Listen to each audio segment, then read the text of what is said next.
નમસ્કાર, આપ જોઈ રહ્યા છો નેશન પ્લસ ન્યૂઝ. હું છું આપની સાથે હેતલ ભગત. ગુજરાત કોંગ્રેસના પ્રભારી સચિન સાવંતે હિમાચલમાં ભાજપની થયેલી હારને લઈને જેપી નડ્ડા ગુજરાતમાંથી રાજ્યસભાના ઉમેદવાર બન્યા હોવાનું કહી ભાજપ પર નિશાન સાધ્યું હતું. કોંગ્રેસના નેતા સોનિયા ગાંધીએ રાજસ્થાન રાજ્યસભાના ઉમેદવારનું ફોર્મ ભર્યું છે. ત્યારે ગુજરાત કોંગ્રેસ પ્રભારી સચિન સાવંતે જણાવ્યું હતું કે સોનિયા ગાંધીએ જે નિર્ણય લીધો છે તે તેમનો પોતાનો અંગત છે. કોંગ્રેસના કઠિન સમયમાં પણ સોનિયા ગાંધીએ નેતૃત્વ કર્યું હતું.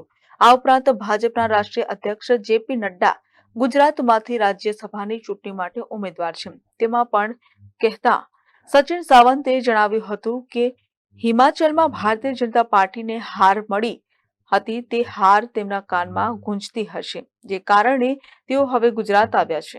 ये उनका निर्णय है। कांग्रेस अध्यक्षा है हमारा जो रही है इतने साल से और बहुत ही कठिन समय में उन्होंने नेतृत्व किया। तो निश्चित तौर पर हमारे लिए सभी सबसे ज्यादा आदरणीय व्यक्तिमत्व कोई रहेगा तो सोनिया जी का, और उन्होंने वो निर्णय लिया है। निश्चित तौर पर राज्यसभा में जा रही है, उनका उधर रहना भी हमारे लिए प्रेरणा का स्रोत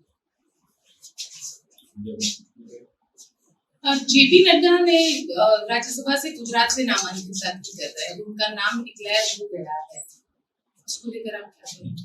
हिमाचल में जो हार उनको मिली थी, आज भी मेरे ख्याल से उनके कानों में गुजरी होगी, इसलिए वहां से वो भाग खड़े हो गए और अभी गुजरात में आ रहे हैं, जैसा आप कह रहे हैं।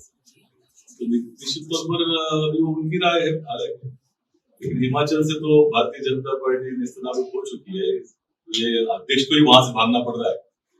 तो इससे और स्पष्टता क्या हो सकती है?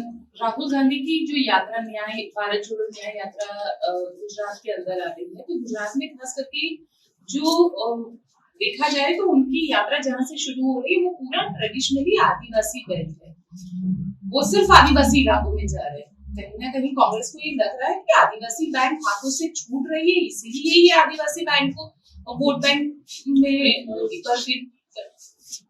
इतने 6,500 किलोमीटर की अगर यात्रा तो हर एक इलाके से नहीं गुजर सकते, तो आपको रूट इस तरह से करना पड़ता है कि ज्यादा से ज्यादा क्षेत्र में जाए, तो यहाँ से वो महाराष्ट्र जाए, और तो उस तरह से रूट बनाया जाता है। मैं नहीं समझता हूँ कि इसके लिए कोई राजनीतिक कारण होता है, ये कारण जियोग्राफिकल भी होता है।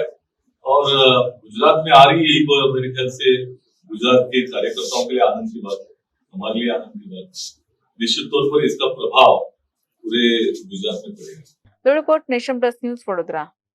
સમાચારોના સતત અપડેટ માટે નેશન પ્લસ ન્યૂઝના યુટ્યુબ ચેનલને સબસ્ક્રાઇબ કરો, બેલ આઇકન દબાવો અને ફોલો કરો ઇન્સ્ટાગ્રામ, ફેસબુક અને ટ્વિટર પર.